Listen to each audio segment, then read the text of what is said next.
Bonsoir à toutes. Je vous ai fait une première vidéo sur l'ouvrage Algues vertes de Inès Léraud, qui est journaliste et qui a mené cette enquête très courageuse sur ce scandale sanitaire, écologique, criminel qu'a lieu en Bretagne notamment, mais pas que. Et donc je voulais ajouter, préciser quelques éléments. Alors, ce texte s'intitule en sous-titre « Où commentent les hommes et leur patriarcat détruisent toutes pour leur seul couillocentrisme ». Alors, ils torturent et assassinent en masse des centaines de milliers de truies et de porcs dans des conditions toujours plus atroces, en faisant croire que c'est utile à la société, alors qu'au contraire, ils empoisonnent la population. L'ingestion de ces cadavres, oui parce que ce sont des cadavres, hein, la viande c'est la novlangue, mais non, le mot c'est morceau de cadavre, voilà, entraîne parmi les premières causes de mortalité dans nos sociétés. Bon, après les violences masculines quand même, mais les maladies cardiovasculaires et les cancers, notamment, on l'a encore entendu ce matin sur France Inter, les cancers colorectaux à cause des nitrites qui sont mis dans le jambon. Et voilà, et ce n'est qu'un juste retour des choses parce que les véganes, les gens qui mangent du jambon, ça leur fait mal au cul, mal au cœur aussi, mais enfin, a priori, le côté mal au cœur, c'est plutôt les maladies cardiovasculaires. Donc, quelque part on s'y retrouve. Les contribuables, donc nous, hein, y compris les personnes véganes comme moi, nous payons donc avec nos impôts les frais de santé engendrés par l'ingestion de ces cadavres. Et puis, donc, les personnes carnistes payent carrément de leur vie. À côté de ça, les petites agricultrices et agriculteurs, je dis petites par rapport à la taille de l'exploitation, pas nécessairement en taille bien sûr, ont une vie de merde comme c'est peu croyable. Ces gens ne touchent pas le SMIC, hein, en majorité, se suicident en masse et leur vie consiste à massacrer pour empoisonner. Faut quand même admettre, ça va être compliqué de trouver de la motivation dans son travail. Comme ce système mortifère atroce n'est en plus même pas rentable économiquement, les contribuables payent donc une seconde fois des subventions faramineuses à l'agriculture, particulièrement à l'agriculture intensive. L'environnement est empoisonné suite au rejet d'excréments de la population torturée, donc les truies et les porcs, sachant que ces personnes-là sont bien plus nombreuses que les humaines en Bretagne. Il me semble qu'il y a donc 2 fois plus de truies et de porcs en Bretagne que de Bretonnes et de Bretons humaines. Les algues vertes envahissent partout, les plages notamment, mais aussi les bords des rivières. Elles deviennent blanches et donc invisibles à repérer dans le sable, parmi le sable. Et en se putréfiant, elles dégagent un gaz létal, donc on marche dessus et puis ça libère le gaz, qui tue en quelques secondes des personnes animales de toutes espèces, dont des personnes humaines, sur les plages de France depuis 50 ans. Donc, en fait, pourquoi depuis en gros une cinquantaine d'années? C'est que dans les années 60, c'est là qu'on a commencé à industrialiser, à rendre encore plus mortifère l'élevage. Élevage, hein, quand même, un beau mot. Pourquoi pas éducation, tant qu'on y est. Donc, enfin, voilà, ce système de mort, des personnes, enfin, d'assassinat des personnes animales. Et donc, quand je dis animal de toutes espèces, c'est-à-dire que on découvre dans le livre que par exemple un cavalier et son cheval ont marché sur des algues vertes sur une plage un été et le cheval est mort presque instantanément. C'est-à-dire que pour le gaz asphyxie en fait presque instantanément les personnes et un cheval c'est quand même un grand animal, vous voyez. Donc il est mort presque instantanément et le cavalier a failli y passer aussi. Il y a 3 hommes dont on sait qu'ils sont morts des suites d'une intoxication aux algues vertes. Et à mon avis, il y en a beaucoup plus que ça, parce que d'abord, tout a été fait pour maquiller leur mort en faisant croire que c'était une crise cardiaque ou autre. Mais en plus de ça, c'est juste à la faveur d'un médecin qui s'appelle, je sais plus, Pierre-Philippe, je crois, un truc comme ça. Un médecin qui, en fait, a vu passer le cavalier et a fait le lien avec la mort par asphyxie d'autres personnes. C'est-à-dire qu'en fait, c'est un médecin qui est à l'hôpital de Lannion et qui, lui, a fait des pieds et des mains pour faire savoir qu'il y avait un problème avec les algues vertes depuis la fin des années 90. Mais en fait, c'est lui qui a fait le lien. C'est-à-dire que il y a certainement beaucoup plus de morts inexpliquées sur les plages où personne ne fait le lien avec les algues vertes. y compris des morts aussi de chiennes et de chiens. Alors ça, il y en a eu beaucoup, et à chaque fois, les gens prétendent que c'est des crises cardiaques, et on commence à se rendre compte que c'est pas possible le jour où il y a deux chiennes et chiens qui meurent en même temps sur le même amas d'algues vertes, en fait, qui sont intoxiqués en même temps. Et là, on peut pas avoir deux crises cardiaques en même temps sur deux jeunes chiens, ça n'a pas de sens.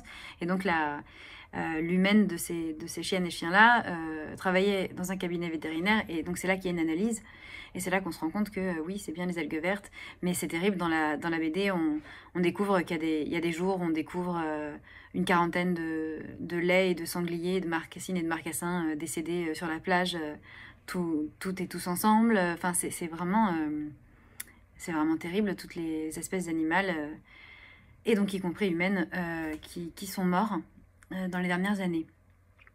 Et on n'en connaît vraiment pas le nombre exact.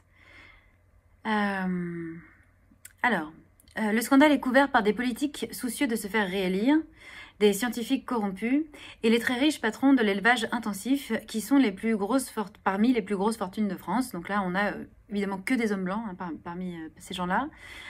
Du côté des politiques, c'est typiquement les gens qui disent faut pas en parler, ça va faire fuir les touristes, parce que si ça fait fuir les touristes, ça fait moins d'argent pour les gens localement, les commerces, etc. Et donc ils sont pas réélus, donc eux ils s'en foutent en gros, quand ils sont pas carrément corrompus et payés directement par les mafieux en chef, ils s'en foutent complètement. Qu'il y ait des gens qui meurent du moment qu'il y a des touristes, voilà, c'est super. Et les contribuables repayent alors à ce moment-là une troisième fois pour retirer un maximum, et donc en vain, les algues vertes des plages, pour que le massacre écologiste et sanitaire ne se voit pas trop. Donc pour résumer, pour la cupidité d'une poignée de couillus déjà pourtant multimilliardaires, et l'arrivée d'autres couillus, et l'arrivisme d'autres couillus politiques, des hommes avides donc d'argent et de pouvoir, pour changer, c'est tellement pas original dans l'histoire, les contribuables payent, les agricultrices et les agriculteurs meurent, la nature est bousillée, donc faune et flore, des personnes de toutes espèces meurent par centaines asphyxiées par des algues dans le déni organisé, et surtout, des centaines de milliers de nos sœurs et frères animaux qui voulaient vivre sont génocidés, donc dans les systèmes concentrationnaires, notamment particulièrement dans l'agriculture intensive. Et donc génocidaire, ça convient comme mot étymologiquement, puisque génos, ça signifie naissance, genre ou espèce, et là il s'agit bien d'organiser étatiquement des assassinats de masse contre des espèces ciblées. Oui, pour que cette poignée de criminels s'enrichissent et gardent le pouvoir, parce qu'ils ont intérêt à ce que perdure ce qu'ils appellent l'élevage, quitte à détruire tellement de vies, notre santé, la nature, de l'île de Ré à la Normandie, ils nous font donc payer grassement. Cet argent-là, c'est un choix de société. Cet argent pourrait aller à la reconversion des agricultrices et des agriculteurs vers de nouvelles professions durables, utiles, belles, rémunératrices, des vies plus heureuses, des vies où ces personnes-là pourraient, par exemple, truc dingue, partir en vacances. Voilà, le truc que ne font pas les agricultrices et les agriculteurs.